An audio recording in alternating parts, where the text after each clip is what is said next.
am yr ateb. Mis diwetha, nath yn swyddfa i mynychu cyfarfod gath ei drefnu ei noddi gan Jenny Rathbone a Julie Morgan a coleg Brynhynol y nyrsys.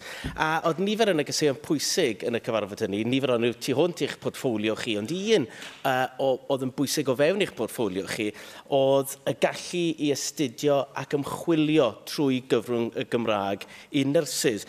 Yn ôl y cyfarfod, mae natur ymarferol llawer o waith ymchwil nyrsys yn golygu bod canlyniadau y cleifion yn cael ei effeithio'n uniongyrchol gan yr ymchwil hynny.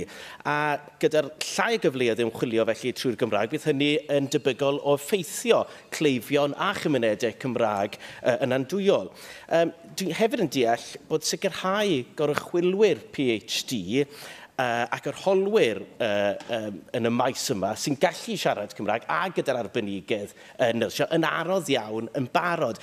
Gyda llai felly o gyfleoedd ymchwil, mae hynny'n mynd i golygu bod hynny'n mynd i ddod yn fwy anodd. Yn wedi, mae Prifysgol Caerdydd mor bwysig, prifysgol sy'n arbenigo mewn ymchwil ac yn cynnig pwnc trwy gyfrwng y Gymraeg. Pa sgyrsiau ydych chi yn ei cael, neu'n bwriadu ei cael, i sicrhau parhad ymchwil nyrsio trwy gyfrwng y Gymraeg yng Nghaerdydd? Diolch yn fawr.